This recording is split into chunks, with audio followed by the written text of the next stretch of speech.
folks. It's This Week in History with Mike and Will. I'm Will. And that's Mike. And what we do is every week, Will picks a thing in history that happened on this week and then researches it. And then he's got 1 hour to explain that thing to me. Yes. And that's it. That's it. That's the rules. That's it? Okay. I think so. I think I had a well actually from last week. Let me just double check my well actually. The Battle of Megiddo. What he's referring to is if someone comments and says, well, actually, something about a thing we talked about in the past, we can learn something new or correct something. But I can't find it. Never mind, we're perfect. Yep. All right. Perfect. But sometimes we... Oh, I remembered it. It was the joke, the thing about the jokes. I said that the first joke was about a hunter. Yeah. And actually did some research. And one of the very first jokes is from a Sumerian text from like 3,000. It's very, very old. It's like 2000 BC. And it's something unheard of. A young wife who does not flatulate on her husband's lap.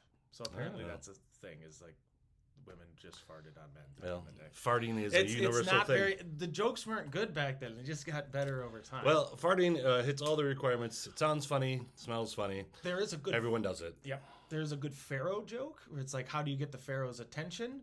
Fart at him. To get him to go down by the river, and they say, just take a bunch of naked women and put them on a boat and put them in fishnets so he thinks, the fish have turned into women and that'll lure him. And you're like, that's how you get the pharaoh's attention. Farting or sex. Sex. Good. Yep. Sex, fart, rock and roll. Rock and roll. All right. It's the keys to comedy. If you have other comments or things you want to let us know about, put those in the comment section. But right now we're moving on. Today's historical event, which is... the Pazzi conspiracy. The Pazzi? It's Pazzi, I think.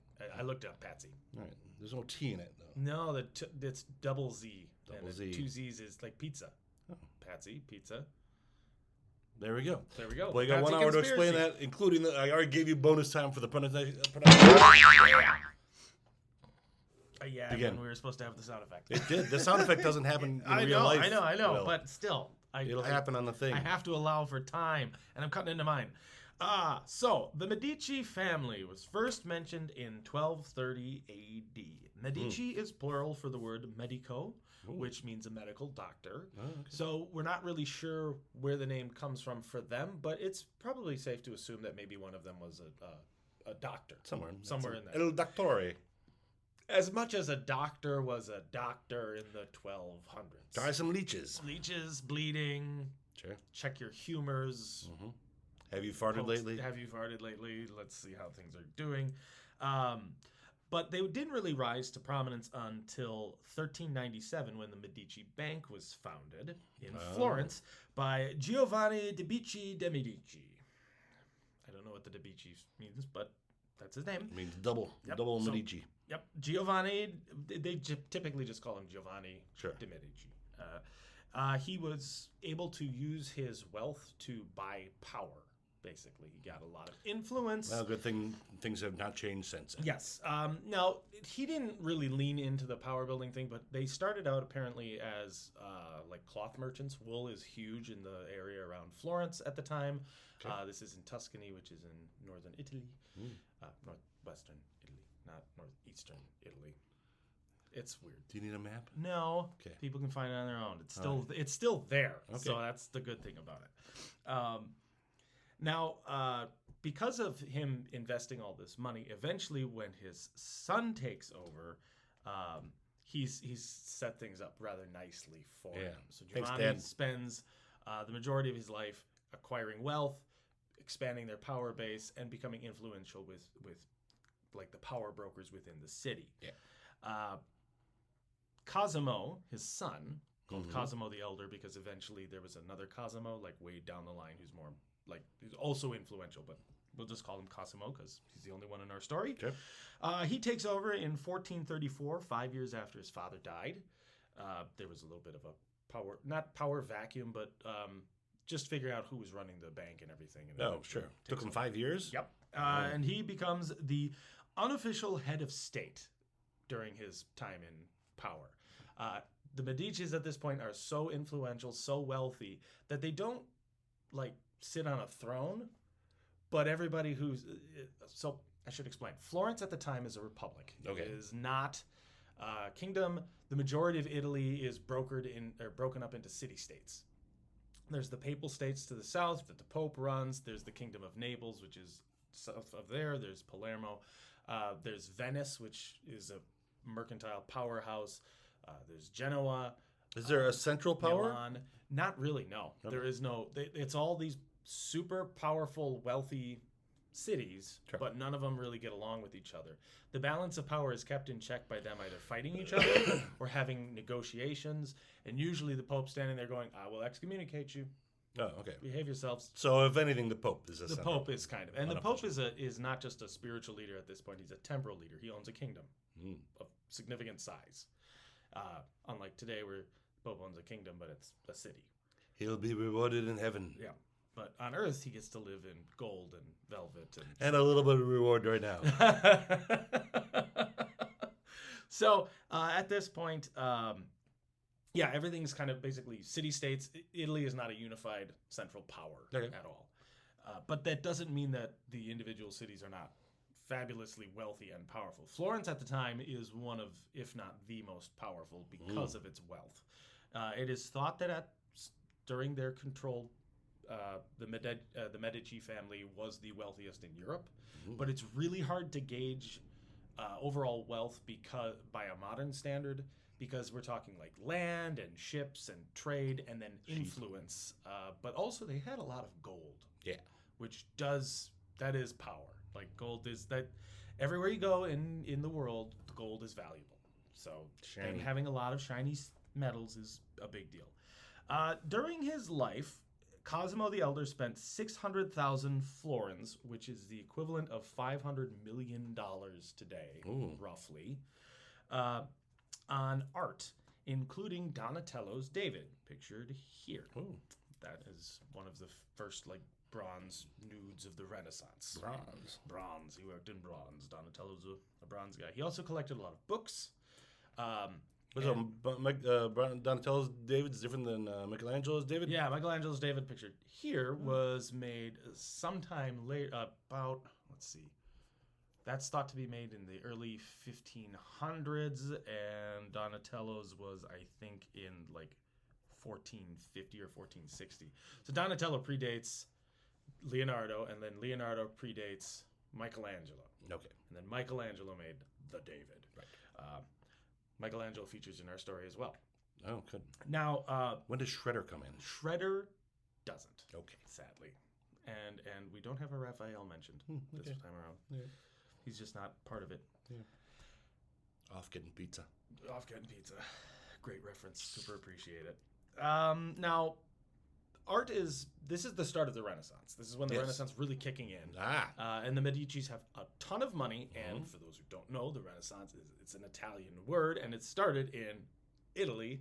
Most of it started in Florence. Florence is like a major center of art. Now, obviously, Rome is huge. Venice was huge. Milan is huge. Genoa is huge. All these big cities at the time are big, fantastic sources of influence and wealth. Yeah. And being a man of wealth and taste, and not the devil, a man of wealth and taste, woo, woo, woo, you were kind of expected to be a patron. That was a sign that you were a worldly person who understood the value of art. Because if you don't understand the value of art, people are like, well, you're kind of an idiot. If you don't understand that art is valuable, that philosophy is valuable, that history is valuable, then we don't care about you. Okay. So we actually had when was this? This was in the I don't know when to set my time machine for. Yeah, the 1450s is when this was really kicking off. Although you were also expected to be Catholic. So as long as you can go to church and take a knee for a while, you're good. Not the safest place to always go, church. We'll find out more. So it was expected. It was nice that they used to have standards for the rich. Yeah. You were expected to give back and do things. Yeah. And if you didn't, you were seen as a bad Christian, a bad leader, and just kind of an unworthy person. Yeah. And sometimes people would just straight up go to war with you over that type of thing. He sucks at it. We should just get rid of him. Now, Cosimo is considered the founder of the Medici power. He's a very influential, important figure. He's had television shows made about him. In one of the shows, his father, the founder of the bank, is played by one Dustin Hoffman, which is a pretty big deal. Yeah. Now his son, Cosimo's son, is known as Piero the Gouty. Oh, Piero the Gouty. So He sounds that's like perhaps he ate a lot. He did not have nearly as successful of a life. When Cosimo passed in 1464, so after 30 years of rule, Piero took over and basically ruled from his bedchamber because he always had gout. His entire life he was sickly. He struggled a lot. It just wasn't great. We do have by the way, we have a picture of Cosimo right here. Boop. Cosimo the Elder, looking very noble and regal. And we have a picture of Piero the Gouty, boop, right here. But we don't have a picture of his foot, which was probably Sorry, folks. that big. Sorry, we don't have a we picture, don't have a picture of his foot. gouty foot. But again, perk of being super rich guy, you can have people who are very famous paint your painting. Don't paint my foot. Don't paint him a foot, paint him a face. Yeah. Thank you very much. We weren't gonna paint your foot anyway. We more of a. Well, I just want to say, don't paint him a foot. Okay. All right, very good. Now, Piero was not as people-friendly as his dad. He sounds like a loser all around. So when Cosimo... He sounds like someone who was born into wealth. Yeah. Well, I mean, Cosimo was too, but Sure. Cosimo Doesn't act like it. had to be he was a worker. He was the one who expanded his father's influence. His father was fabulously wealthy, but Cosimo was the one who really turned it into where the power's behind the throne. You guys can have all your elected officials, and I won't go and sit in the council chamber like I'm the boss, but I own all of you. Okay. Not because he's killing them either. He just buys influence. Sure. It's like we have tons of money.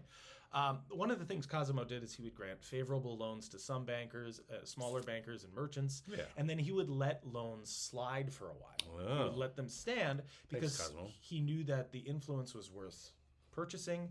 He understood the hardships of the banking trade, of mercantilism, and he let things kind of stand.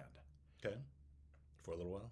Piero did not. Oh boy, come on. And Piero, instead of honoring his father's wishes and deeds and letting these long-standing loans and debts just kind of sit out there with minimal payments or no payments in some cases, he demanded they be paid back immediately. Great.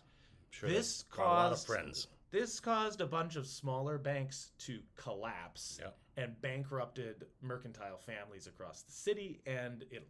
I'm sure it made many people happy. Made so many friends that they attempted a coup, which is actually nowadays. Some people say it's not right to call it a coup because he wasn't in power. They were just trying to restore the natural state of order. Okay. The republic was supposed to be run by the republic, not like a de facto king. Yeah. So they wanted to kill him. Somehow he escaped, which is difficult when you have gout. Yeah. His son, Lorenzo, who will be the major character of our story, walked along the street and then just kind of as a bunch of people ran by trying to kill his whole family. Wow. And he, don't notice me, do. They didn't realize who he was. Yep. He got in, saved his daddy, got him out of the city, and then they put down the coup. Good job, Lorenzo. Now, Piero only ruled for 5 years, Yeah, well. which is good because he wasn't he was a very capable banker, but he's highly immobile. Yeah. Which is kind of opposites, highly immobile. Anyway, he's just not moving. The most immobile. And he wasn't good with people. What's interesting though is because of his basically ruling out of his bedchamber, that's where the center of power was. So what's called the Palazzo de Medici, the Palace of the Medici, because if you were really rich, you made a palazzo. It's like a fortified house with lots of art and some soldiers and lots of wealth and banquets and very, very nice. Palazzo. So it's a mansion. Yeah. But there's no yard. Your palazzo's inside, and then you have your estates outside of the city. You have sweeping vineyards and things like that. Oh, okay. So, you go out to the country to enjoy your land, but inside the city you have a much a big fortified building. Okay. And it's fortified because everything's made out of stone. In like most of the buildings in Florence are stone.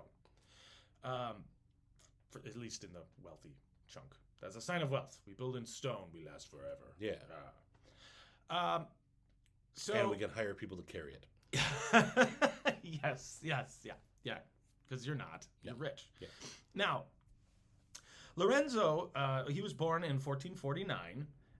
So when his dad died in 1669, he's only 20 years old, or 1469, sorry. He's only lived 200 years. His dad did not live 200 years, sorry. 1469. Yep. Lorenzo takes over. He's only 20. Yeah. But Lorenzo's entire... We've had younger. Lorenzo, at a young age, was thought to be the most capable member of the family.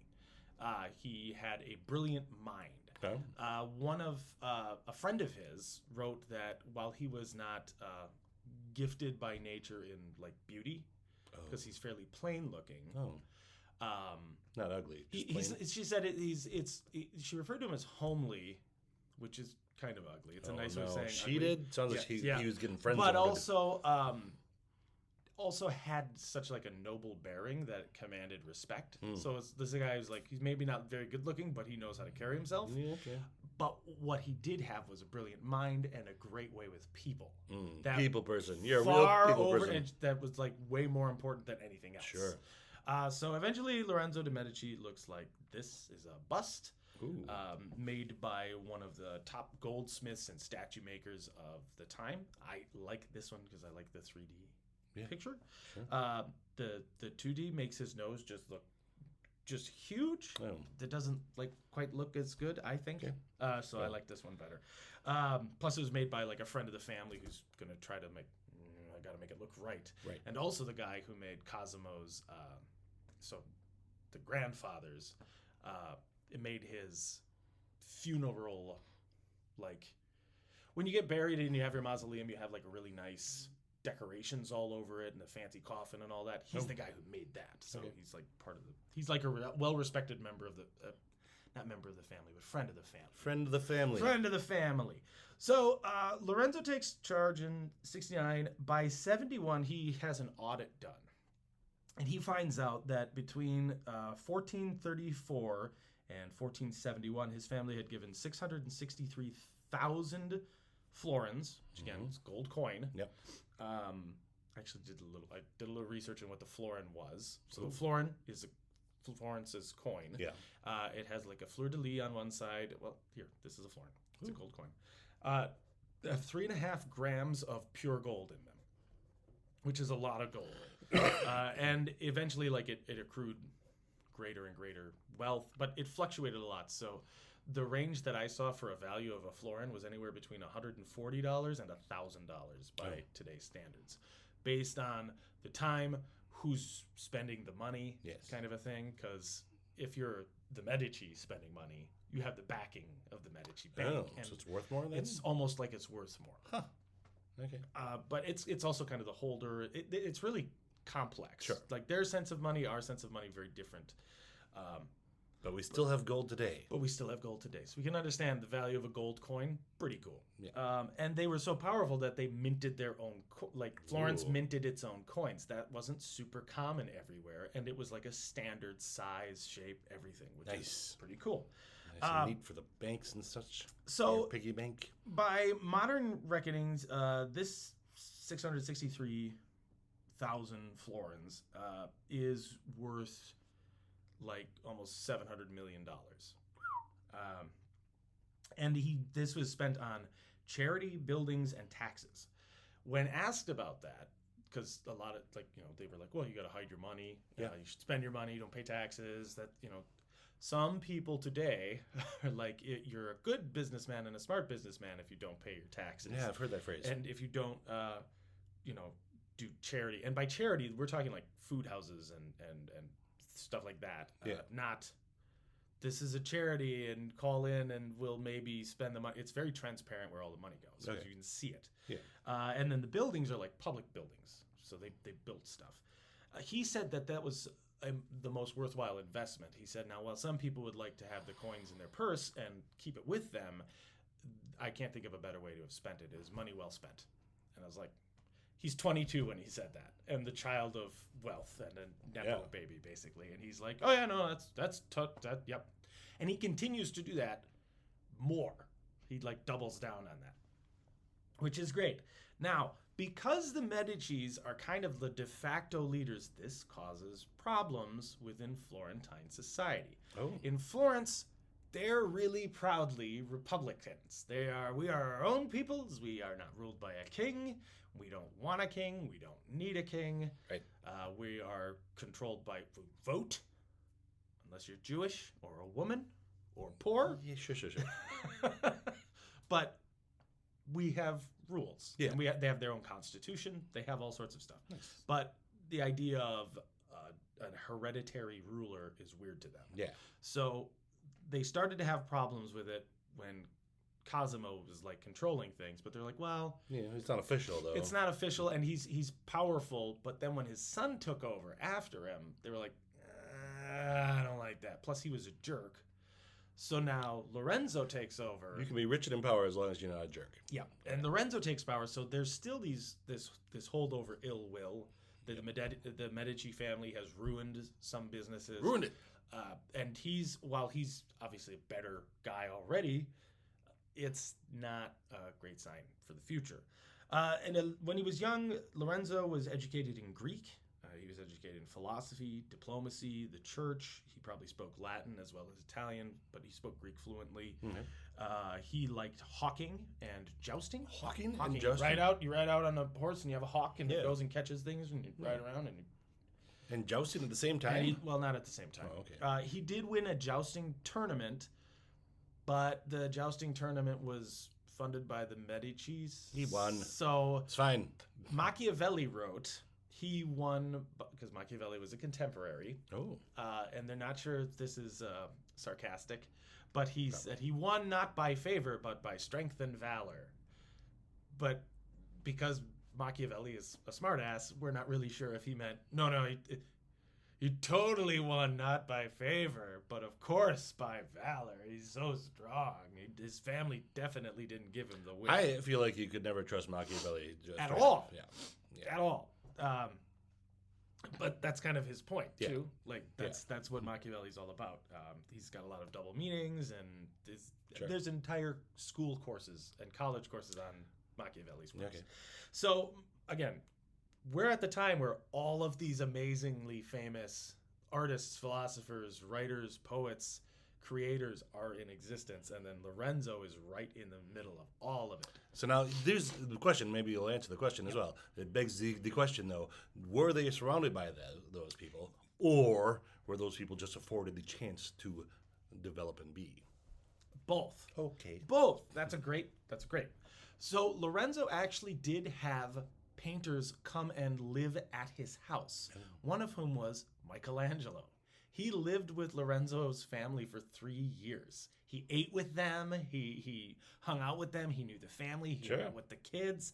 And while Lorenzo funded some artists, like Botticelli, who created the Venus, Birth of Venus, and also Venus and Mars, the person playing Mars in that was actually, the model was Lorenzo's brother.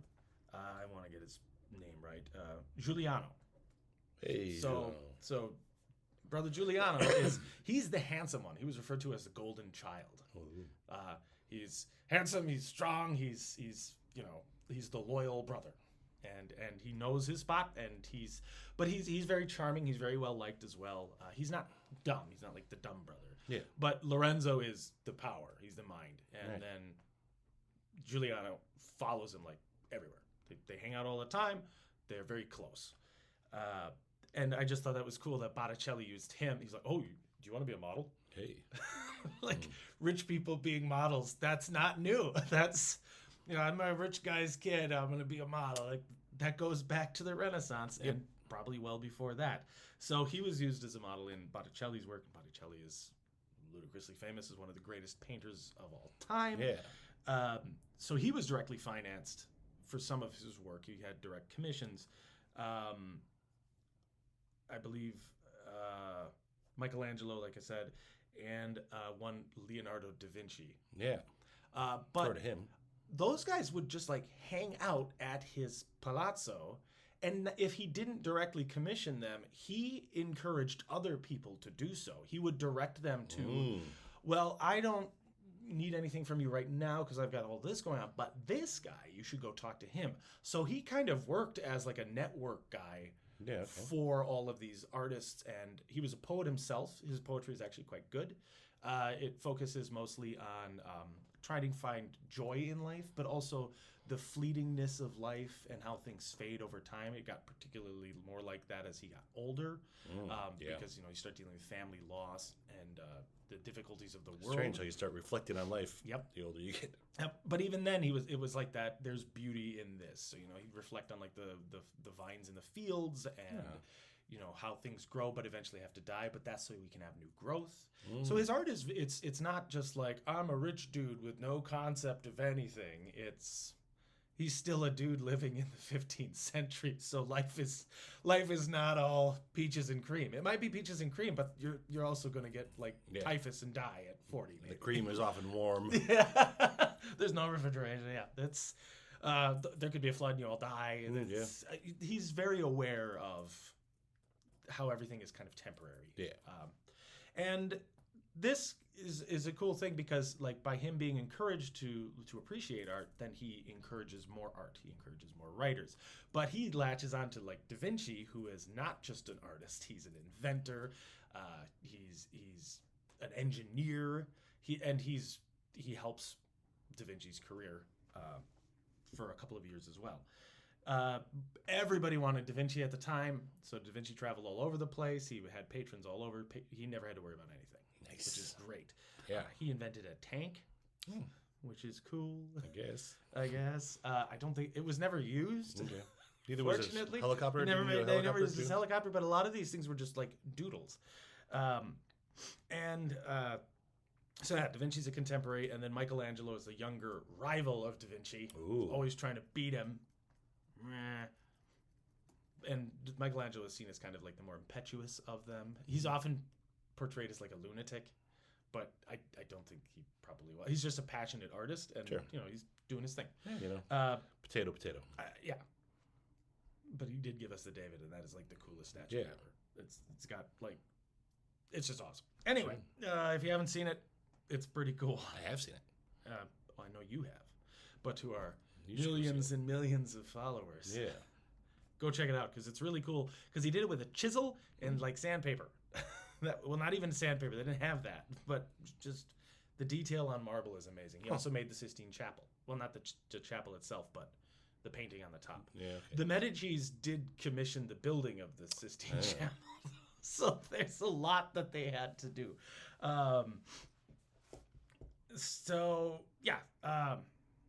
Or at least I have to double check that one, but it might have just been renovations because there were a lot of people who commissioned a lot of buildings. Because those chapels and cathedrals, this took years to do. It took a long time, and sometimes like different people have to take over. Like even the Statue of David, Michelangelo didn't start it.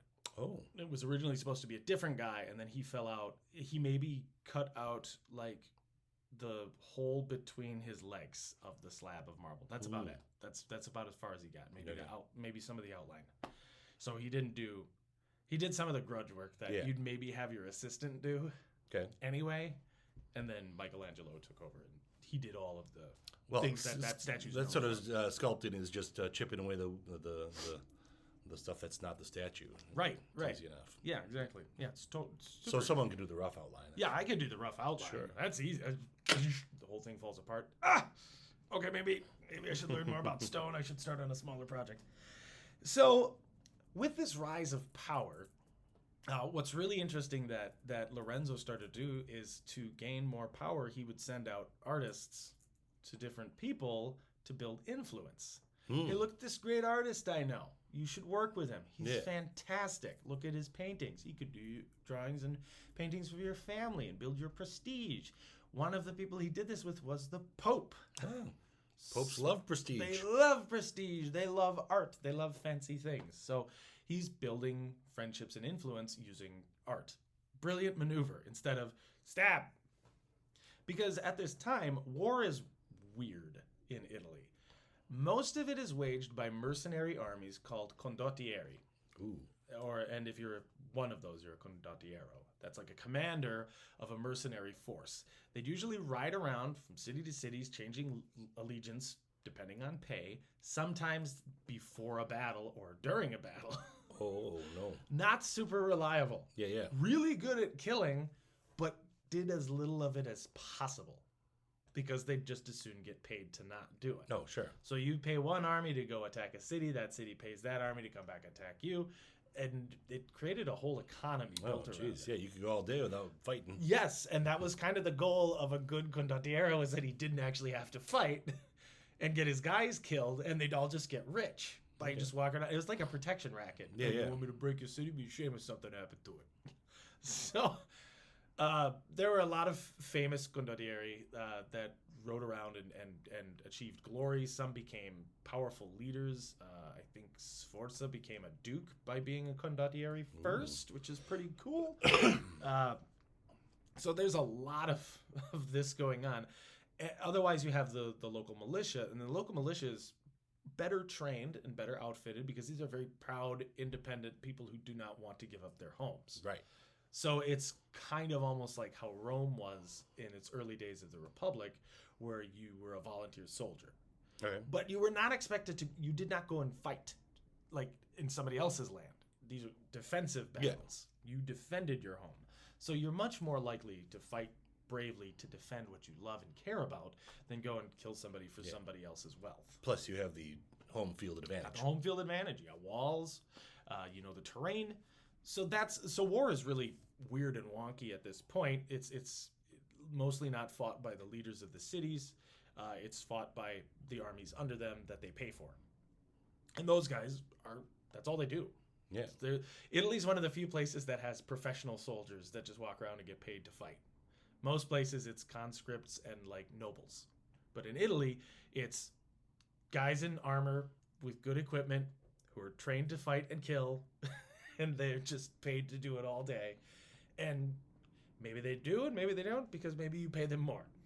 And it's a very weird system. Like I mean, it sounds like a good system if you're one of the guys. It's a great system, and it's actually a pretty good system if you're the locals because most of the time the condottieri just show up and they spend a lot of money and then they leave. Sure. So having a lot of people with money, the boys are in town. They don't have to raid. Yeah. Right. Oh, here comes the army, and everybody who's not from there is running away. Like, where are you going? Get your stuff you want to sell. I'm having a garage sale.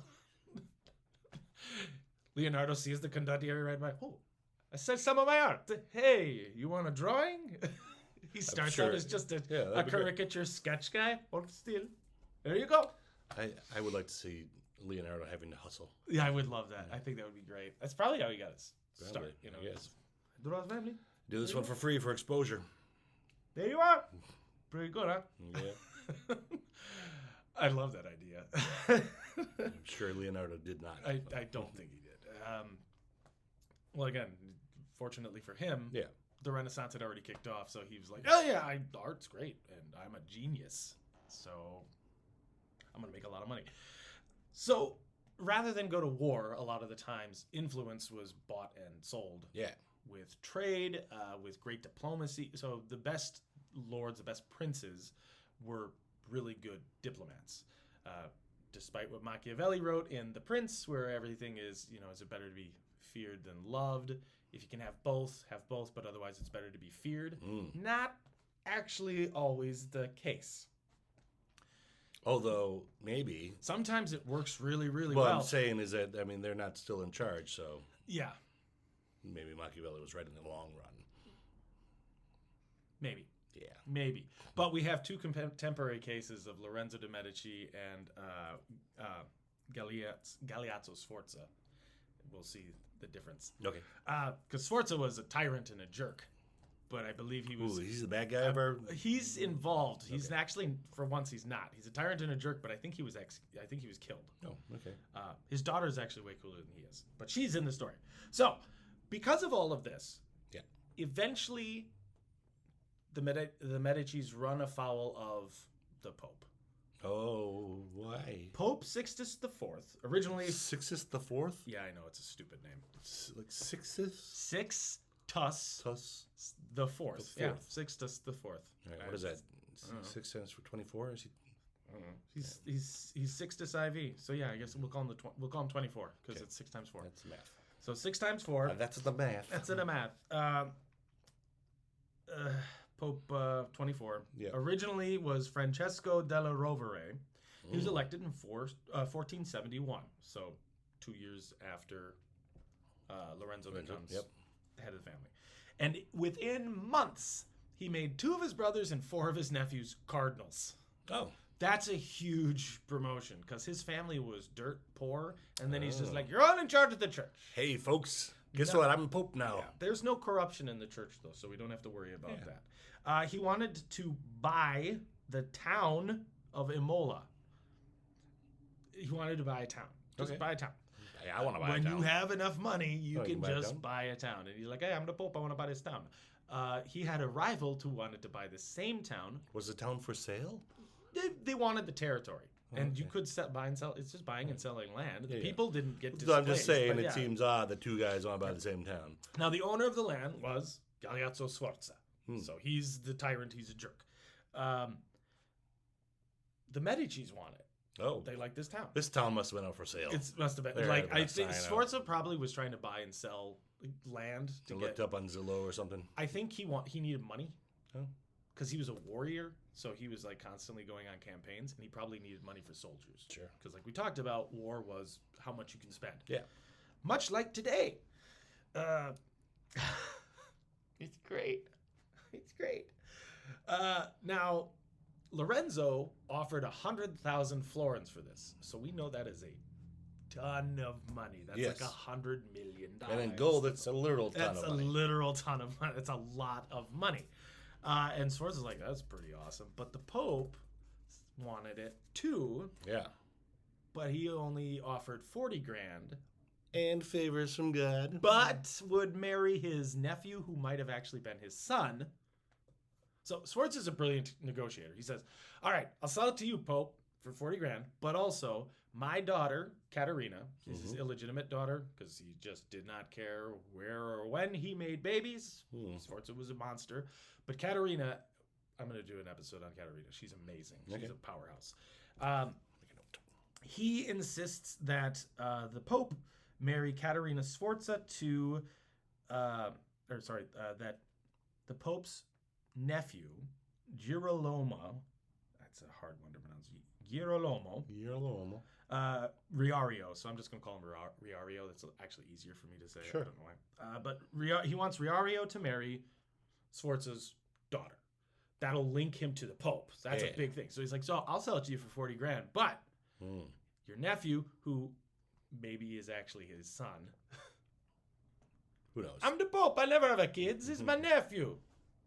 I didn't have sex. I'm a good boy. Okay. I follow the church. Sure. Who's gonna? Probably his son, because he deliberately wanted to buy this town to give it to this kid. Oh, okay. He wanted to give it to his, well, not kid, but he's his kid. He's like an adult. And the Pope agrees. The thing is, the people who were going to pay for it were the backers of the Pope. The Pope doesn't have a lot of cash, but he has bankers. Guess who his top banker is? Medici? Yes! Lorenzo? So he outbids the Medicis on land that they want, and then says, can I have money to buy this that you wanted? And Lorenzo says, no. Yeah. I wanted that for my family. No. No means no. Also, most princes do not like the idea of the Pope buying up more land and expanding the papal states. That's land that they don't get to own. That's land that they don't get to tax. That's land that the Pope then gets to own and gets to tax. And then he gets to flex his muscle as a landowner instead of just a church leader. And when you are both landowner and church leader, you're king and God. Yeah. That's not good. Yeah. Like it's that, good for the Pope. It's great for the Pope, but it causes nothing but trouble for everybody around you. Yeah. But the Pope doesn't care. And we've already seen that this guy just wants to make sure his family's taken. Like, there's something to be respected about that. Like, I want to make sure my family's taken care of. Everybody Sure. did that, but this is really blatant. Really, really blatant. Just corruption. Like, oh, you're a cardinal. You're a cardinal. You're a cardinal. That's not. Here's a church for you to run. here's a county for you to run. Here's a country for you to run. Like cardinals, there were usually like 2 per country kind of a thing. Yeah. And he's just like, cardinals all over the place. Everybody. Yeah, You're all my 7,000 friend. cardinals.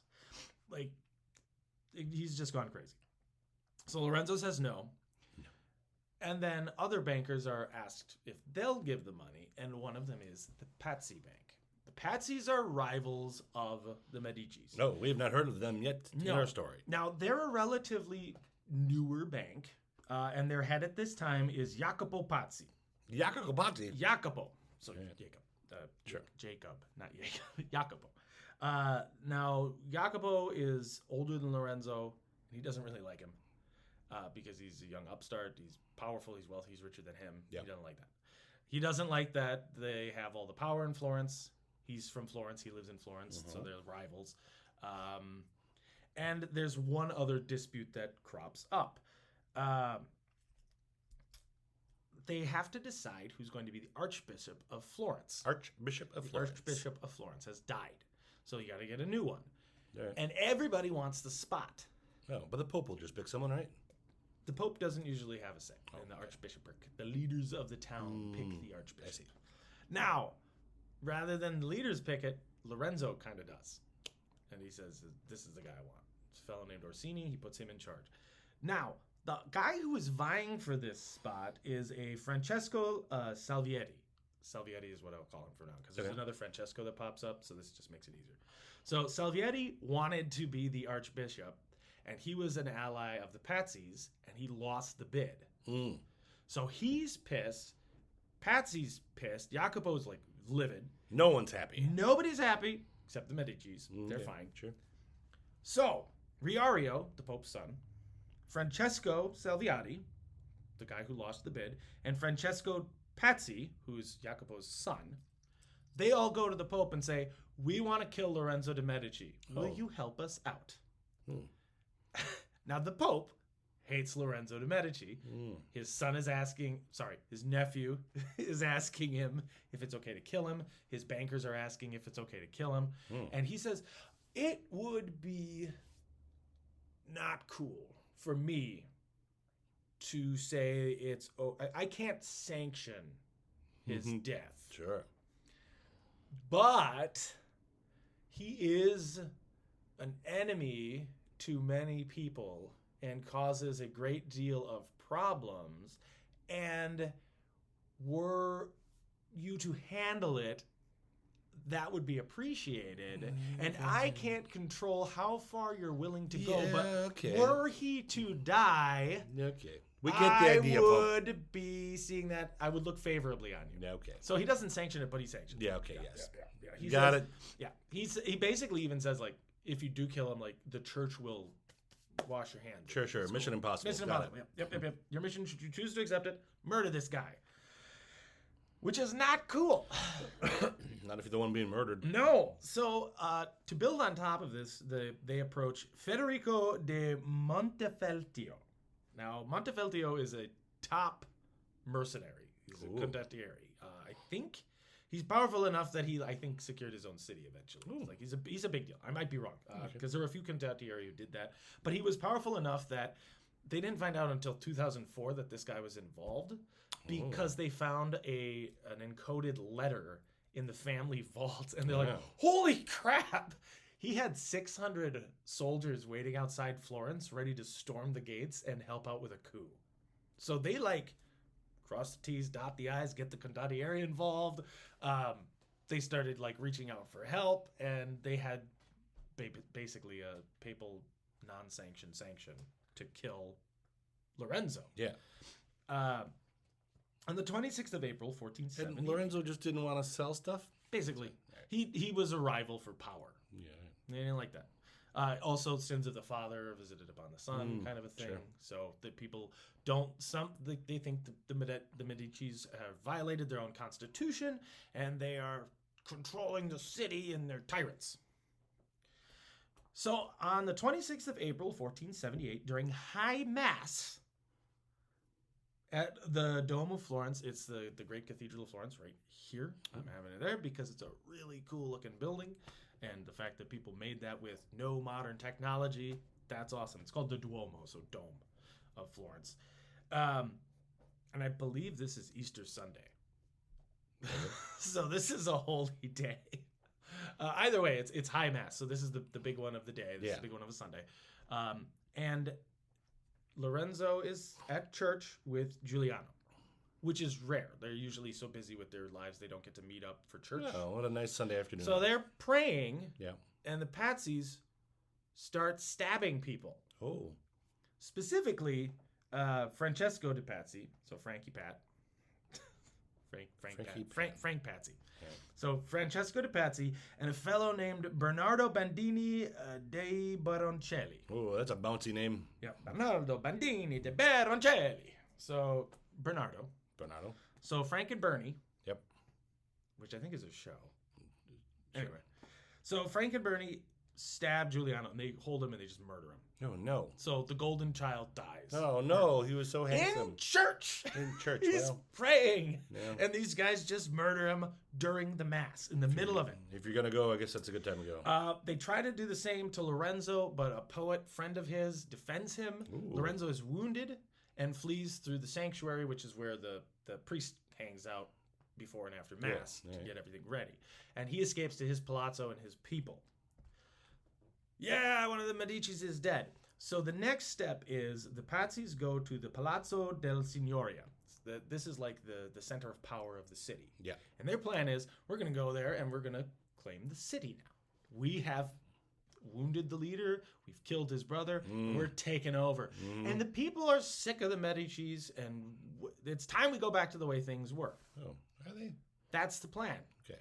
Unfortunately, the people are not sick of the Medicis. I don't think they they've built a good like case here. Lorenzo a lot. And when they find out that they killed the golden child, Salviati, who's the cardinal, or the bishop, I think, who wanted to be the archbishop, and Francesco de Pazzi are grabbed, beaten, and hanged from the palazzo window. You should check with the people first before they you literally, speak to the people. Have ropes put around their neck and they're thrown out the window and left hanging there. Yep. They kill several others along with them, and then the city goes nuts. Oh, no. They are so mad that the Medicis were attacked during church, and that the pretty one, not necessarily the pretty one was killed, but he's not in charge of the family. He's just a guy. He's just a guy. They killed him. And they tried to kill their leader. And during mass, this is a huge, huge crime to them. Yeah. It turns into if you've seen The Godfather, this is the end of The Godfather. They systematically kill off 30 people connected to the Pazzis in one day. Wow. Jacopo, the head of the family, is like, oh, this did not go the way I planned. And he flees the city. Goodbye, Jacopo. But is immediately hunted down and dragged back to the city. Oh, boy. Because people are livid. Now, I'm not sure how much of this Lorenzo directed. Because he went back and he was wounded and he was seeing to it. Yeah. And Lorenzo actually worked hard to protect members of the Pazzi family, knowing that the political fallout would be really bad. Some of these guys are cardinals. These are church people. You can't just murder them. Plus, the Pope will be mad. Yeah. So he personally it makes sure that he saves the Pope's nephew, who's also a cardinal, and 2 of the conspirators who wanted to kill him, and murdered his brother. But I'm also thinking it's a bit like the Michael Corleone, he's publicly doing some of this, but he's also probably really, really mad that they killed his baby brother. Oh, yeah. Probably livid. I know I would be. I'm just trying to put myself in the headspace of this, of a guy who's trying to be nice and doing all these things, but also a banker and a businessman and a powerhouse, and then you kill his family. I think a bit of revenge is warranted here.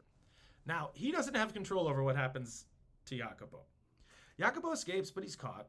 He's brought back, and he's tortured for a while. Yeah, it's never good. Then he's hanged next to Salviati in the same building, and Salviati's already rotting at this point. Yeah. He dies. Oh, okay. Well, that's good. Thanks for the wrap up there. Then he's buried. No, I got a paragraph of stuff that happens to him. So he's dead. But after, He's buried at a church, but people don't like that. So they dig up his corpse and they toss it into a ditch. Because they're like, this guy's stupid. Sure. Then they drag him through the streets to his family palazzo. Oh, after they toss him in a ditch? After they toss him in a ditch. Then somebody's like, this isn't good enough. Ditch is not good enough for this. So they drag his rotting corpse through the street to his house and put his face up against the door and use it as a door knocker to bang on the door. Okay. For a while. Like it's specifically mentioned a couple times, his face was used as a door knocker. Then they get sick of this, and they toss him into the river Arno, which flows like near the city. I think maybe through the city.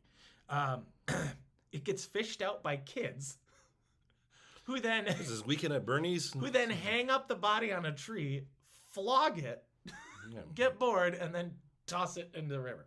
This is the most poorly treated body in the history of Italy. And by this time, And that includes Mussolini, who had his head kicked off. By this time, he was getting really upset. He was so mad. He was so mad. Like, and that would be great if, like, some part of his spirit was stuck in it. It's like, ow, ow, stop kicking me. Stop using my head as a door knocker. Sucks. Just, like, won't die, like a Rasputin kind of a thing. Yeah. It'd be great. But no. So that's not great. Yeah. Well, he brought it on He himself. did kind of bring it on himself. Like, if you're going to take a shot at the king, don't miss. That's right. And Also, check with the people around. Maybe get a better sense of what the people Read the room. want. Read the room. You know, before you walk into this, halls of power and be like, we killed the guy. Did you? Well, now we're gonna kill you. Yeah. Like, this is not how this. Don't do that. Don't do that. It's a really bad idea. Also, if you're gonna do that in history, I'd recommend doing it on a first floor structure. If you do it in Prague, they defenestrate you casually. There have been 3 where they just threw people in power out the window. Yeah. Some of them died. Some of them ran off. Depended on which side of the building you tossed them on, because one side I think is a street, Yeah. and the other side is a hill. Yeah, you want that side. You want that side. You roll down the hill. Here they just find the nearest palazzo and hang you. And at least in Florence, they're like, we want to make sure you die. We're not just going to throw you out a window. We're going to hang you. But it's really hard to hang somebody out of the first floor window. That's true. You need a short rope. You need a very short rope, and you'd be like, can you sit down? Mm-hmm. Thank you. So don't, if you're going to have like a trappings of power, single floor. Maybe a basement. Yeah. For more tips on how to murder people, talk to Will. Yeah, well, yeah.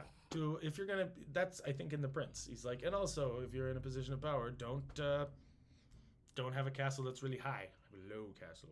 Okay. They can't throw you out the window. If they do, you just land and you're by your horse and you ride away. That's good advice. It's a thing. Now, by the end of the day, 30 people have been killed, which is a lot. Yeah. Between April 26th and October 20th, 1478, 80 people are executed in total. In 1479, they find where Bernardo Bandini de Baroncelli has gone, the guy who murdered Lorenzo's brother. Yeah. He fled to Constantinople thinking, hey, I'll hide under the Sultan and nobody will care.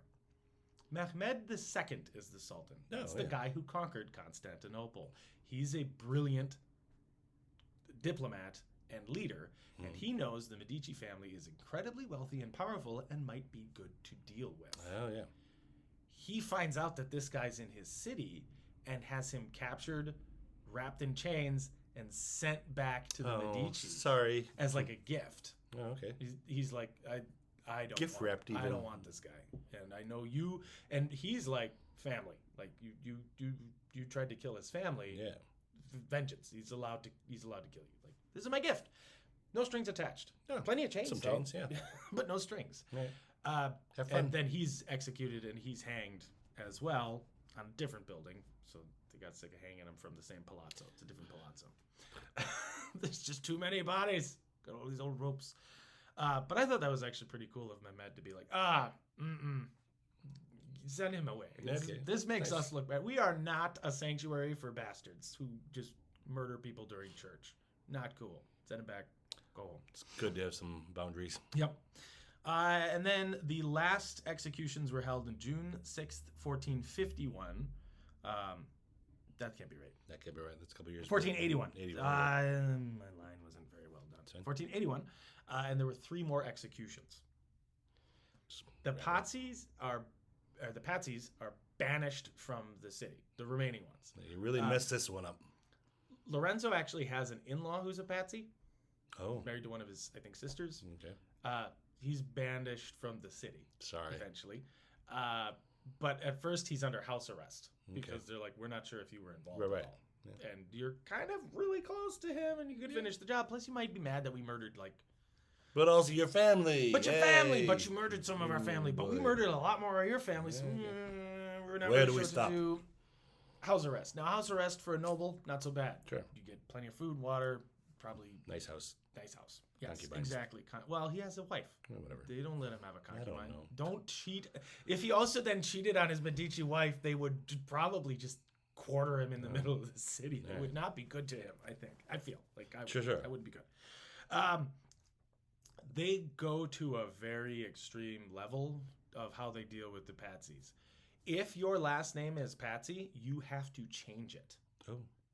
If there are streets named Pazzi, they change the name. If it's carved into buildings, they chisel it out. Well, this is why I haven't heard of the name Pazzi. Yeah, All right. They erase the name from the registries of the city. They're like deleted. Man. It's like somebody took a hammer and went, poof, no more Pazzis. They're gone. Like, they're completely gone. The family is annihilated. Huh. There are some who are allowed to go elsewhere to other cities, but in the city of Florence, there are no Pazzis. That's not a thing. I don't even know if today there are Pazzis. I feel like if you're a Pazzi and you go into Florence, there's like an alarm that goes on, Pazzi detected. But it's just gone. Yeah, okay. During Lorenzo's life, and it's not just him doing it. I think the cities, the public sentiment, they're furious. Yes.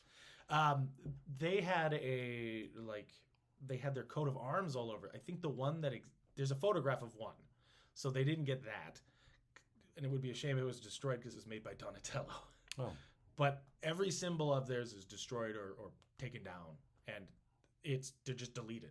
Yeah. It's amazing, how this city just suddenly... Well, you managed to become public enemy number 1 for everybody. Now, there are long-term implications from this because the Pope immediately excommunicates Lorenzo for killing Salviati because he was a holy man. Yeah. He was a bishop, I think. And then he puts an interdiction on Florence. That means they can't have masses. Oh. And they can't have Christian burial. Oh. He puts it on the whole city. He basically excommunicates the city. Which is bull because they were just mad about an attempted coup and a murder and an assassination and all of this other stuff. So it's purely political. Most of Florence is like, this is crap. But because it's the Pope, he gets other countries involved and they attack Florence. Oh. Florence is very wealthy, so they're like, bring it. And the people of the city are pissed at the Pope. So they rise up with the Medicis, and this actually just makes Lorenzo more popular and helps him solidify power. Because now they're like, well, if you're coming for him, you're coming for us too, because we backed him and we supported that. So now we're all mad at you guys for crossing the line. Let's do this. Lorenzo does not want a long war. He's having a war at all. He doesn't want a war. He really doesn't want a war. He doesn't want to deal with it, but there's some fights, there's some battles. He doesn't want to fight the Pope because the Pope can call in France, which he does for part of this. He has French troops involved. The Kingdom of Naples is involved, and they're powerful. So what Lorenzo does is kind of a crazy move. He travels personally to Naples, who are at war with him, and surrenders himself to their king. Oh. And offers himself up to be imprisoned for months. He sits in jail. Bold move. And the King of Naples is so impressed by this. He sues for peace on his behalf. He's like, Pope, fix it. Oh. And the Pope is like, no. But eventually, because the King of Naples respects him so much, Lorenzo's freed, sent back to Naples, and the war ends. Eventually, the interdiction is lifted. I think the excommunication is lifted. I couldn't actually find out when that was. And eventually, there's going to be a new Pope anyway, so he probably reversed all the decisions, and for all I know, it's a Medici Pope. So the result of this then is everybody loves Lorenzo. Yeah. He makes it his life mission to broker peace in Italy, which he does. He manages to make a really good balance between France, who's constantly making inroads, the Holy Roman Empire, Venice, the Papal States, Naples, and he's just becomes like the greatest power broker. He also continues to make more art investments. Yep. And as a result of everything he does, the Medici power, they end up with 4 popes, Leo X, Clement VII, Pius IV, and Leo XI, 2 queens of France, Catherine de' Medici and Maria de' Medici. They eventually create the hereditary title of Duke of Florence in 1532. That becomes what the Medicis are called, until the Medicis expand and conquer basically all of Tuscany. And from 1569 to 1737, the Medicis are the leaders. Huh. And it's largely because of the Pazzis being really stupid. Now, one interesting thing, so that's a Pazzi conspiracy. But one interesting thing about Pazzi is the word pazzo means lunatic or madman. Oh. And that was the name before this happened. Oh. Yeah. So the plural of pazzo, Pazzi, means like crazy people, lunatics, madmen. And well, they shouldn't have been surprised. There's a theory that, because nobody really knows where the term comes from, but in the early 1900s, there's an Italian-American term called making somebody a patsy, a stooge, stand-in, somebody who got in trouble for somebody else who was dumb. And there's a theory that maybe it comes from the Pazzi conspiracy of these guys who screwed up so badly and flubbed an assassination, and then they ended up losing everything because of this. And I don't know if there's any fact or truth behind that, but it is an interesting thing because there's no other records of where the phrase comes from other than it's Italian in nature. And it might come from the word pazzo or pazzi, which just means crazy person.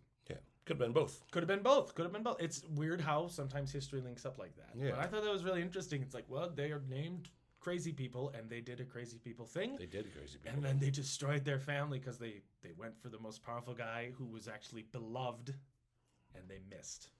Don't do that, folks. Don't do that. So that's a Pazzi conspiracy. All right. Well, that was great. That's a crazy one. Rich people invest in art despite the dangers. The dangers are so few, and the people will rise up and help you out afterwards. Yes. Yeah. That's the lesson. Yeah. All right. And if you were one of the few good guys in history I could find. Lorenzo's actually pretty good. Poor Lorenzo. All right, well, that was fun. I enjoyed it, and I'm glad we learned. If you have any comments or concerns or questions about what we talked about, put them in the comments below. Like and subscribe, share this with other people, all that good stuff. And then tune into us next week. Next week, we're going to be discussing the Battle of the Castle of Itter. Yes, the Battle of Castle Itter. Itter. It's a German. Some battle in 1945. Yeah. Oh. Yeah, May 5th, 1945. Huh. Wonder what was going on in Germany then. I don't know. Well, we'll find out next week. Thanks for coming. We'll see you next week. Guys. Bye.